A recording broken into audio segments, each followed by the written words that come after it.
لبيك اللهم لبيك لبيك لا شريك لك لبيك إن الحمد والنعمة لك والملك لا شريك لك لبيك اللهم لبيك لبيك لا شريك لك لبيك إن الحمد والنعمة لك والملك لا شريك لك.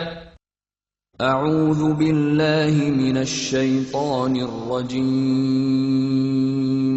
بسم اللہ الرحمن الرحیم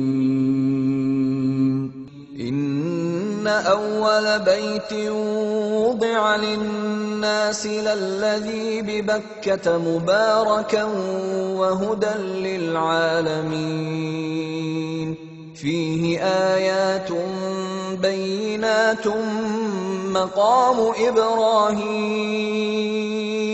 ومن دخلہ کان آمنا وللہ علی الناس حج البیت من استطاع الیہ سبیلا ومن کفر فإن اللہ غنی عن العالمین. بے شک سب سے پہلی عبادت گاہ جو انسانوں کے لیے تعمیر ہوئی وہ وہی ہے جو مکے میں واقع ہے. اس کو خیر و برکت دی گئی اور تمام جہان والوں کے لیے مرکز ہدایت بنایا گیا. اس میں کھلی ہوئی نشانیاں ہیں.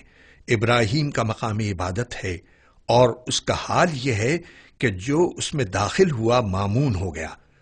لوگوں پر اللہ کا یہ حق ہے کہ جو اس کے گھر تک پہنچنے کی استطاعت رکھتا ہو وہ اس کا حج کرے، اور جو کوئی اس حکم کی پیروی سے انکار کرے تو اسے معلوم ہو جانا چاہیے کہ اللہ تمام دنیا والوں سے بے نیاز ہے. معزز عازمین حج، آپ کس قدر خوش قسمت ہیں کہ اللہ تعالیٰ نے آپ کو حج کی استطاعت عطا فرمائی اور اس مقدس سفر کے لیے چن لیا. اس میں کوئی شک نہیں کہ حج کا سفر ایک مشکل سفر ہے، لیکن اگر حج کے لیے روانگی سے قبل باقاعدہ تربیت حاصل کی جائے تو یہ سفر آسان ہو سکتا ہے. معزز عازمین حج، حج اسلام کا ایک اہم رکن اور فریضہ ہے جو مالی و جسمانی استطاعت رکھنے والے ہر مسلمان مرد و عورت پر زندگی میں ایک بار فرض ہے. حج ایک امتحان ہے. اس کی ادائیگی میں کسی بھی قسم کی تنگی اور دشواری پیش آ سکتی ہے. حج ایک عظیم عبادت ہے جس سے ہمیں محبت اور اخوت کا درس ملتا ہے. اللہ کی راہ میں پیش آنے والی مشکلات کو صبر اور حوصلے سے برداشت کرنا ہی اس عبادت کی شان ہے. آپ کو چاہیے کہ حج کے دوران لڑائی جھگڑے سے گریز کریں اور اللہ کے مہمان بننے کا صحیح حق ادا کریں. حج اسلام کے بنیادی ارکان میں سے ایک رکن ہے اور زندگی میں ایک مرتبہ ہر آزاد، ذی ہوش، عاقل، بالغ اور صاحب استطاعت مسلمان مرد و عورت پر فرض ہے. حج ہر مسلمان کی تمنا اور زندگی کا بلند ترین نصب العین ہے. حج کی 3 اقسام ہیں: حج افراد، حج قران اور حج تمتع.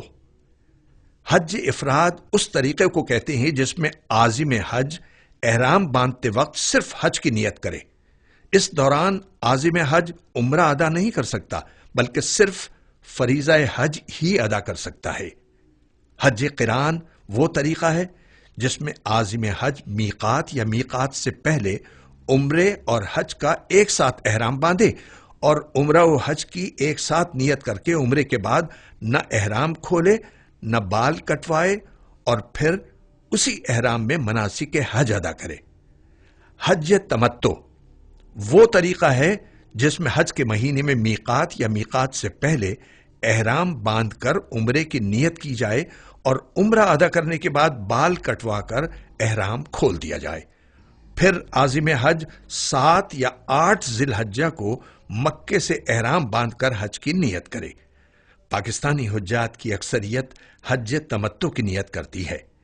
حج تمتع کرنے والے عازم حج کو مکۃ المکرمہ پہنچ کر سب سے پہلے عمرہ ادا کرنا ہوتا ہے جس کے لیے احرام میقات یا اس سے پہلے باندھا جاتا ہے. میقات سے مراد وہ مقامات ہیں جہاں پہنچ کر احرام باندھنا واجب ہے. ان میقات کا تعین اللہ کے رسول صلی اللہ علیہ وآلہ وسلم نے خود فرمایا ہے۔ میقات 5 ہیں: ذوالحلیفہ، جحفہ، قرن المنازل، یلملم اور ذات عرق۔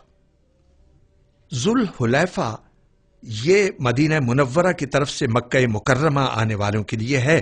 آج کل یہ مقام ابیار علی کے نام سے مشہور ہے۔ جحفہ یہ شام کی طرف سے مکۃ المکرمہ آنے والوں کے لیے ہے اور مدینہ منورہ کے راستے کی مشہور منزل رابغ کے قریب ہے۔ قرن المنازل نجد کی طرف سے آنے والوں کے لیے ہے۔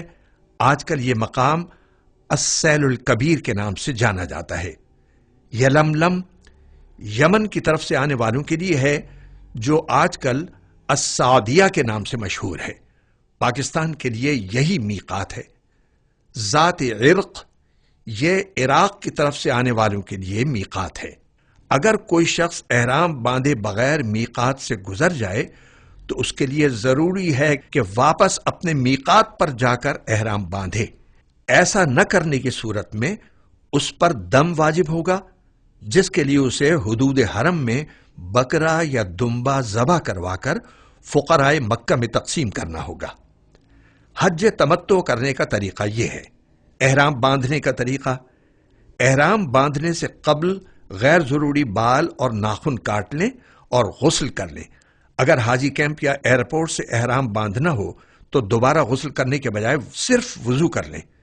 احرام باندھتے وقت 2 انسلی چادریں اپنے جسم پر اس طرح باندھیے کہ ایک چادر تہبند یا لنگی کی طرح نیچے باندھ لیجئے۔ ضروری کاغذات اور رقم رکھنے کے لیے ایک پیٹی یعنی بیلٹ تہبند کے اوپر باندھ لیں، جبکہ دوسری چادر اوپر کے جسم پر اوڑھ لیں۔